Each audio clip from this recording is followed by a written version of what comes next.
कर रहे थे करुण नायर, अगर हम उनकी बल्लेबाजी की बात करें, और करुण नायर की बल्लेबाजी पर आगे तो चर्चा करेंगे, लेकिन जिस तरह से वो पार्टनरशिप बना रहे थे शुभमन गिल के साथ, और उसके बाद दो और छोटी पार्टनरशिप्स उन्होंने की,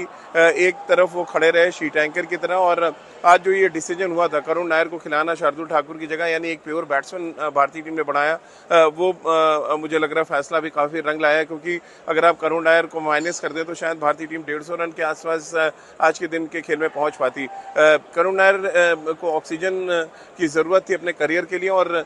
बहुत बेताबी से शायद वो इंतज़ार कर रहे होंगे इस टेस्ट मैच का, क्योंकि उनको कह दिया गया था एक दिन पहले नेट्स पर, और मैंने खबर ब्रेक भी की थी कि करुण नायर इस टेस्ट मैच में खेलने जा रहे हैं। और करुण नायर जब मैदान पर उतरे तो वो जो आत्मविश्वास है, वो कहते हैं दृढ़ निश्चय था उनकी बल्लेबाजी में कि कुछ करके ही जाना है। और अगर आप उनकी बॉल्स देखें, लगभग 150 गेंदें उन्होंने बल्लेबाजी की, और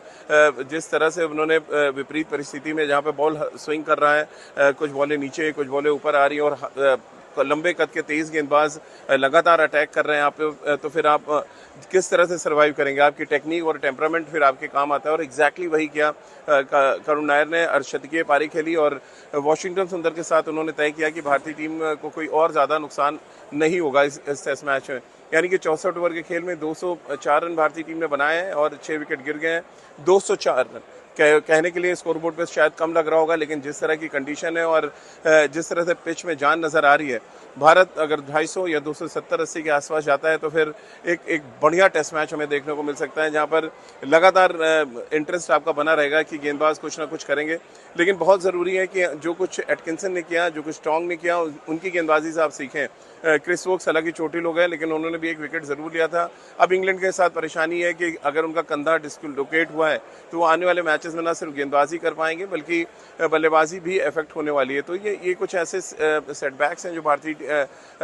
इंग्लैंड टीम को हुए हैं। और वहीं अगर हम भारतीय टीम की बात करें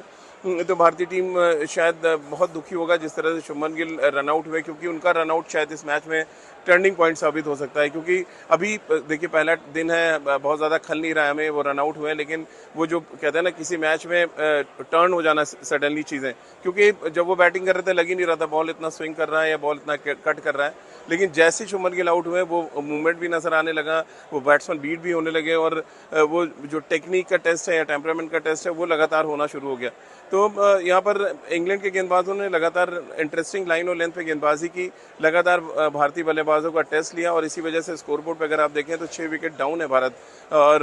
भारत के लिए तो अभी कोशिश यही होने वाली है कि वो किसी भी तरह से पहला सेशन सर्वाइव करें, क्योंकि देखिए नया